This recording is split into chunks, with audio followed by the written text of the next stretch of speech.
we're going to move into learning from Joanna Macy. So this is practice 3, discovering our stories, and practice 4, mentor one another. And we're going to be mentored by Joanna Macy tonight, who is a Buddhist ecologist, a really wonderful teacher for our times. If you're not familiar with her book, or her work, I highly recommend it.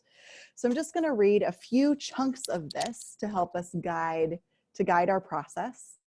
And then we're going to do just a small breathing exercise to ground, and then move back into small groups where we can talk about what's coming up for us as we hear Joanna Macy's words. So listen in kind of a sacred way to see what's moving you. And also thinking about particularly what barriers we have in our day-to-day lives. What have we been taught? What gets in the way of us feeling and trusting our pain? Or maybe we don't have,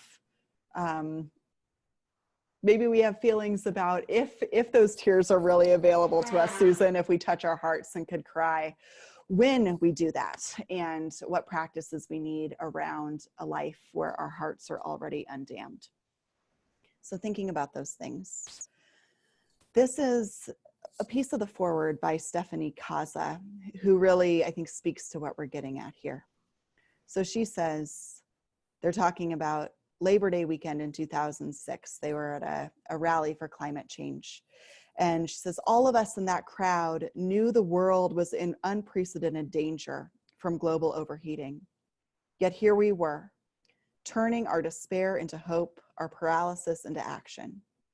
As we engaged the impossible riddle of climate change, we were planting seeds of faith and courage for the long haul.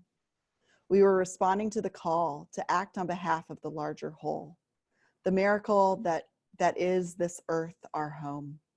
We were taking up the activist journey, each step moved by urgency, but also by fierce love. A glimpse into the community that can be possible. Joanna is very clear that on the other side of pain is always gratitude and love. So in order to honor our pain for the earth, we have to be connected to our gratitude for being a part of these ecological communities, and be aware of the love too.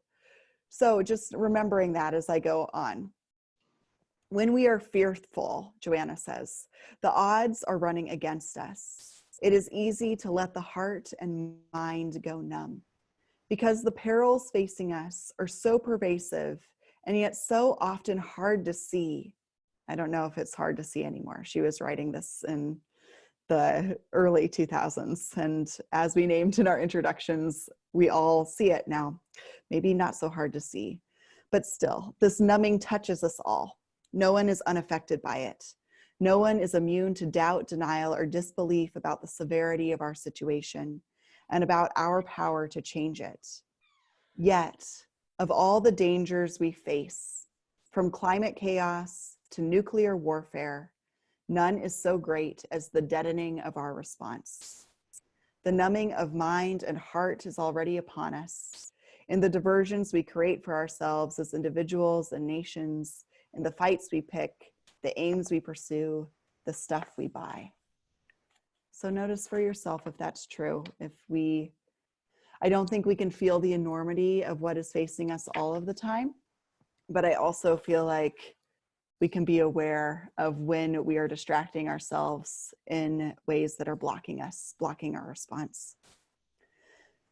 She says, pain for the world is not only natural, it is a necessary component of our healing. Pain for the world is not only natural, it is a necessary component for our healing. That is what my colleagues and I began to do in the late 70s. Find ways we could help each other hear the earth crying within us. Drawing from systems theory and Buddhist teachings, we work mainly in groups because the situation we face bears on us all.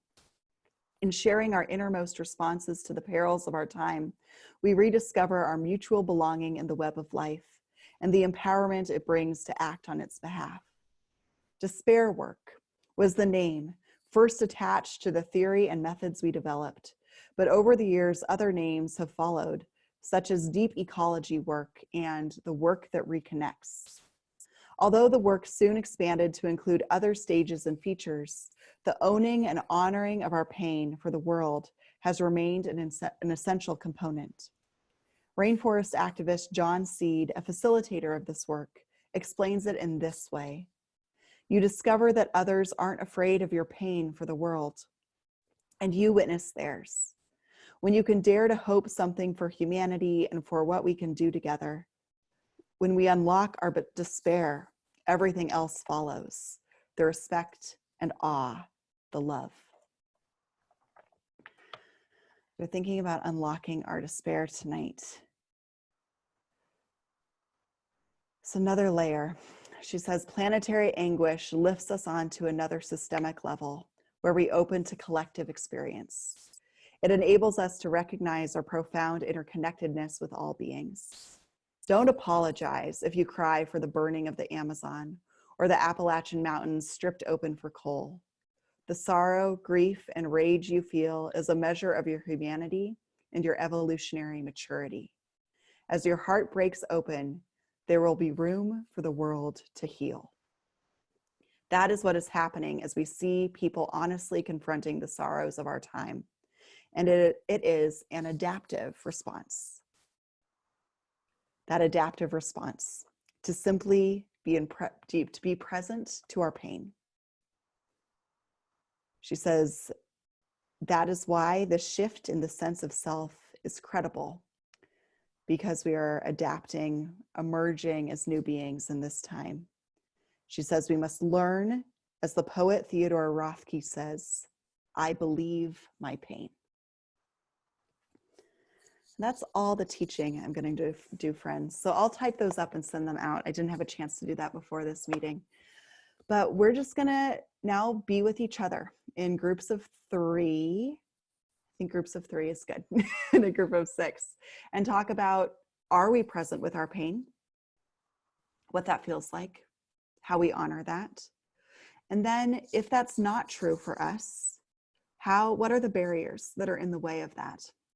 So I'm going to type those in the chat box quick. And I'll also give our introverts a chance to sit with those questions for a second before I break us out.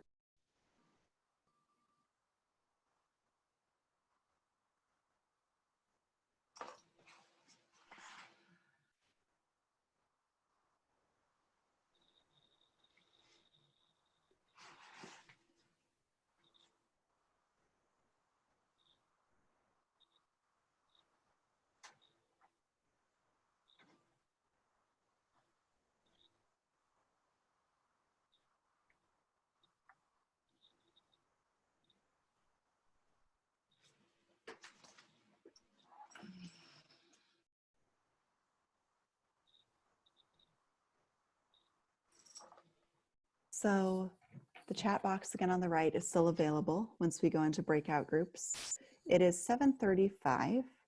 So I'm going to extend our time until 8 o'clock when we come back together. So you can divide that up equally among yourselves or just let the conversation flow. But I'll be calling you back at 8.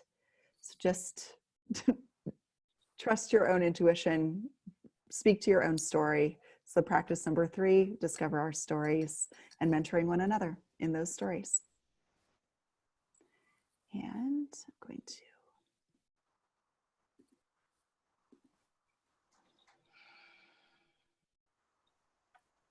make sure we get a little bit in different groups than we were before. Bear with me here.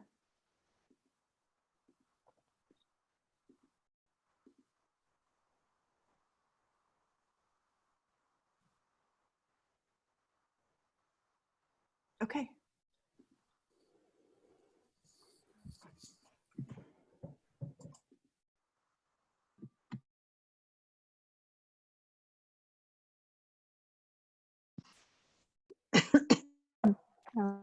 We're back. We're back.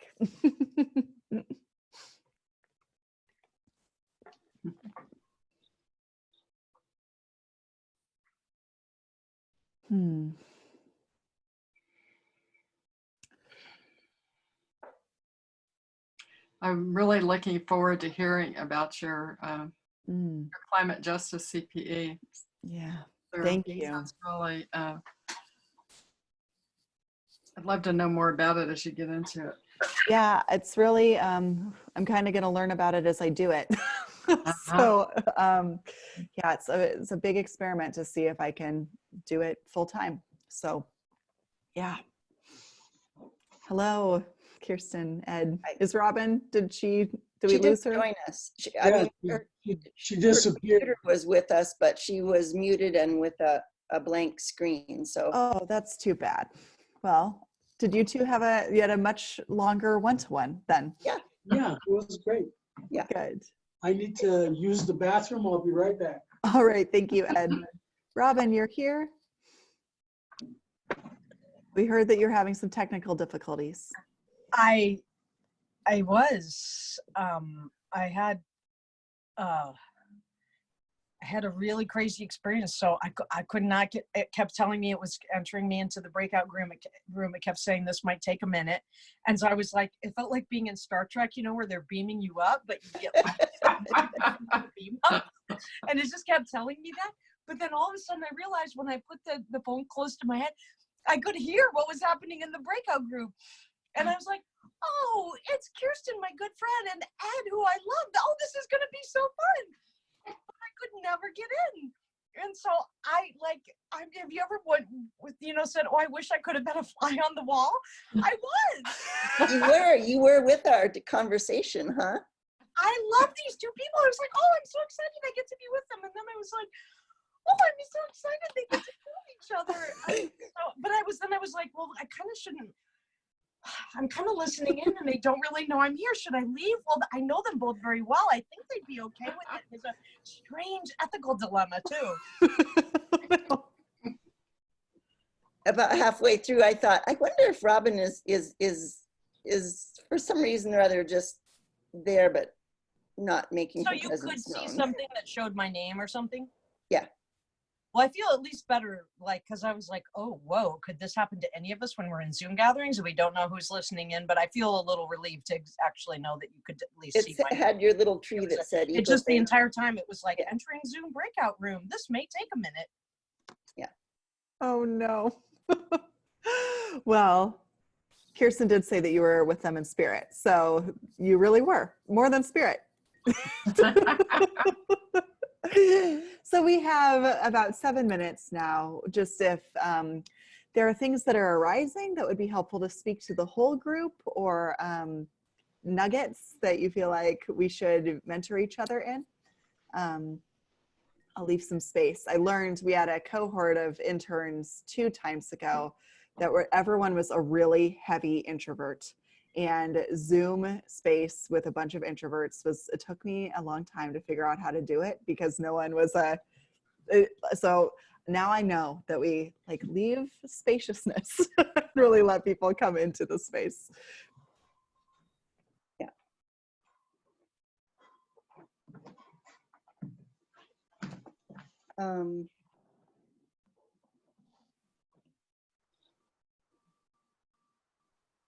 I think I'm just thinking about feelings and thoughts. So I've shared with a couple of you that I've been emerging from a really depressed state, and I feel really good today, you know? And that is part of my barrier to feeling the pain of the world today. Mm-hmm. You know, it's just not the season of grief in this moment. But I remember being in the season of grief about the earth. And so finding ways to connect with the important issues that are important for our climate and for our very urgent need to take care of the earth. If it's not a season of grief, to have a moment of joy about the earth feels like a good way to honor what is happening in me and be present with it, and let that be part of the healing, you know, is to heal, refine my connection with the trees on my local little walk on my Mount Tabor and be appreciative of my joy and appreciation of the trees, you know, even in the middle of the city, and have that be, you know, like feed my soul. If I'm in the process of feeding my soul so that I can be strong and work, loving is actually more important right now. Yes, thank you so much. Yeah, even within the changing, nature's going to run in cycles. So we do too. Yeah. Thanks for knowing how to honor that. Yeah.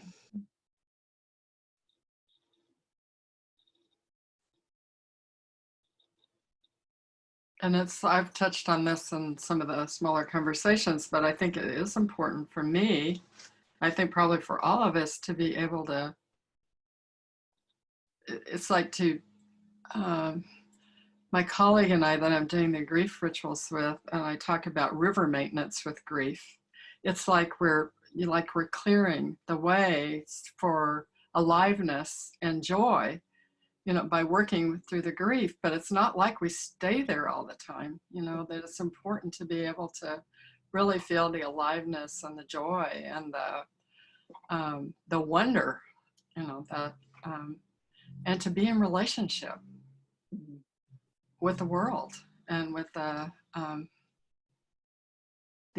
more than human world, because that is, you know, without that and without that love, I don't think we can keep going. I can't keep going, you know, without being in touch with that.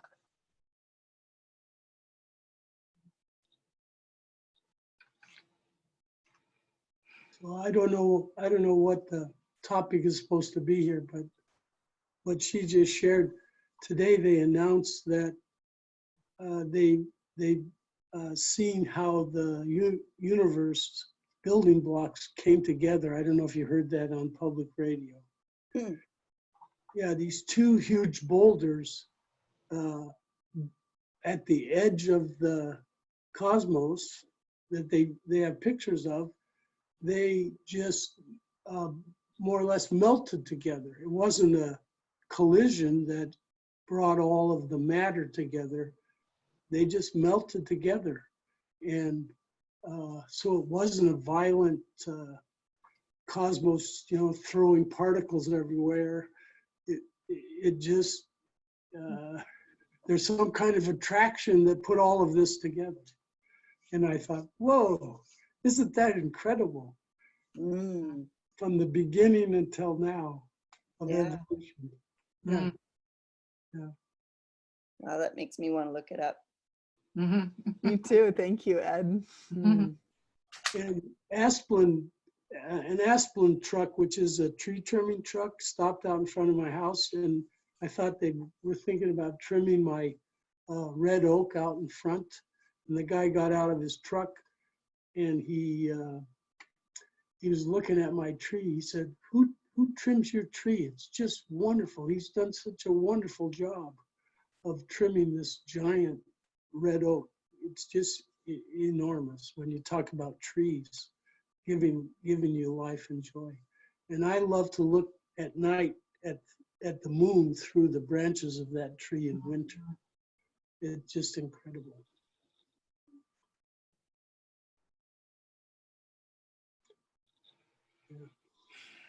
I was just remembering an Ursula K. Le Guin quote. I think it was Ursula K. Le Guin. Love is like bread. It must be made fresh every day, kind of a thing. And what you said, Ed, reminded me about, and you know, coupled with how I'm feeling, reminds me that being in touch with, it was just like right here in this moment, you know, being in touch with my love for a moment helped me find the tears again. You know, it's like to love something every day is to remember that every little thing does make a difference. Yes, thank you. Well, I'm very grateful for you all showing up in this space tonight. So usually well, let me just ask, is there anything else that is begging to be spoken? We don't have to move on yet. If there's anything else that needs to come out of someone's mouth or from their heart right now.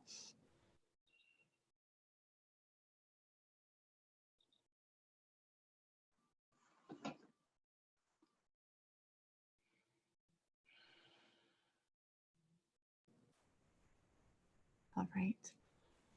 Well, usually we have practice number 5, which is act together, which is a little weird to talk about as we're talking about practices to be in love with the world every day and to grieve. I don't know if that works as like a concrete, if you could come up with a commitment or a next personal step for you.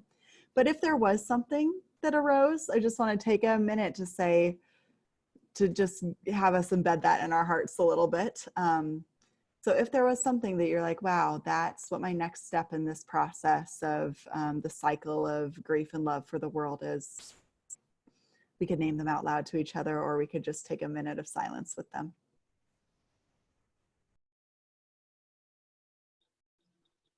And I already named at the beginning, my joy in getting to be with St. Andrew. It's an Ecofaith recovery pilot community for Community Carbon Initiative. And so that's an action I continue to be committed to with St. Andrew, and welcoming of other faith communities that might like to consider being pilot communities. And also was really grateful to be with Ed and some others on Saturday when we were seeking to discern a next Metro Portland Ecofaith initiative. And what we came to was that there was nothing more important that any of us could be doing than to make sure that everybody counts. Obviously, we've got a census going on, but we were particularly focusing on the upcoming national election, that for climate justice, elections at the local and state levels as well, but that it's really important to turn out the vote, to make sure there's people are able to be registered, et cetera. And so I'm actually excited to work with others, anybody actually. We'll be sharing more about that probably in the next few weeks, and inviting anyone else to join in on that. And I just know coming together with all of you tonight has buoyed me. And I know in these days when the news cycle just depresses me, coming together with others and saying, no, there's something we can do. We can act together.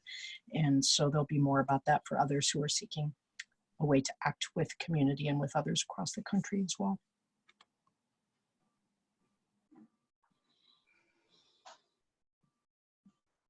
Thank you, Robyn. Yeah, in that vein, I was sharing with my small group, Carolyn and Susan, that this summer I'm creating, with the help of a cool cohort, a climate justice CPE. So CPE, for those of you who don't know, is like chaplaincy training. So usually I'm going to graduate from seminary in May, and usually you do like a chaplaincy residency at a hospital or a prison or something like that. But I'm working with this woman who does social justice CPEs to do exactly what we were talking about tonight, to really meet people in their climate grief and anxiety and find ways where we can just learn how to care and serve each other in this time. I am already committed to that, but it's just being in conversations like this reminds me that I'm doing that because I'm really called to it, and that my heart needs that. And hopefully peace that can come from that is a group here on the ground that I can lament with periodically, as a practice in this time, to remember to do that together. So yeah, I'm just naming that as just to share the work that I'm doing, and also to say, like Robyn, I'm recommitted to that path of spiritual leadership because of conversations like this. So thank you all.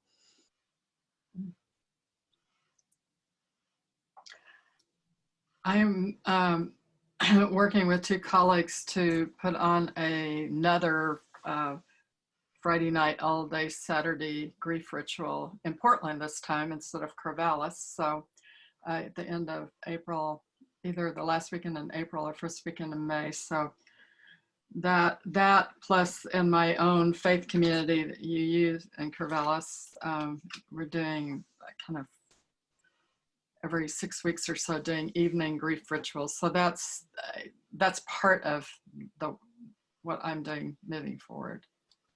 And then looking at ways to be able to do things that support people on an ongoing basis.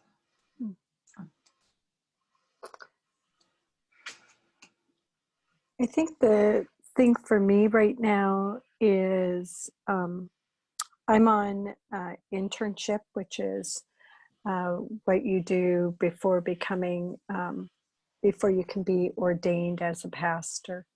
And I'm at an urban church, and my internship project is a care creation education program. So I was thinking pretty small. And I pulled together a committee to work on this, and 6 people showed up. And I had the 6 most energetic, excitable people, and it is just so inspiring. We're planning for Earth Day, and we are going to have this huge Earth Day fair, and with maybe 10 to 15 vendors and EV cars, and it's wonderful. And they are thinking so big as a congregation, and I find that I am thankful for them, because they provide inspiration to me. I was thinking very small, and they are blowing me out of the water with how big they're thinking as a congregation and how they want to move forward collectively as a community of faith. So I am thankful for my community tonight.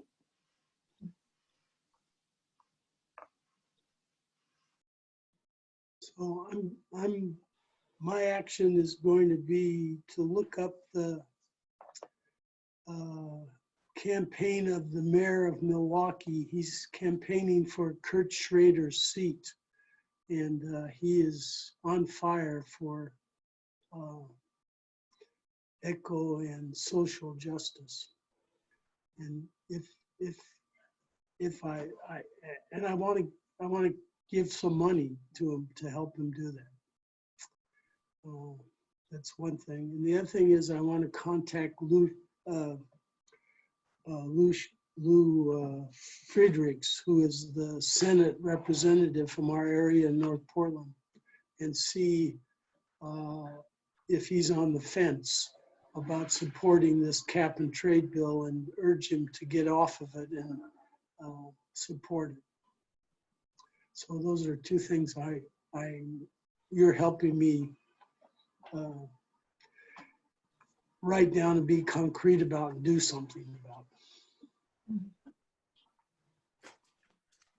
Thank you, everyone. Yeah, just it never ceases to amaze me as we work these practices and take an opportunity to say what our action steps are, what amazing generative things people are doing, and just the act of sharing that is so powerful. So thank you so much.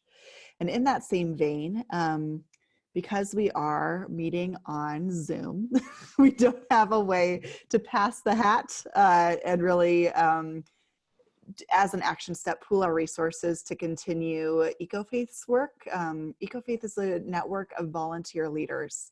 And so we deeply believe that working these practices together is a very responsible and spiritual response to the time that we're living in. And we want that work to be able to continue. So I'm copying in a way to donate if you feel called, if you want to put some money in that passing of the hat in this virtual space. Just on the side here, you can donate to make spaces like this possible and continue the work with our practicums and the Metro Portland work that's really exciting, and do the work of seeding other communities who can work these practices across the nation. So thank you. Thank you for letting me have that moment of acting together by pooling our resources towards this organization that we really believe in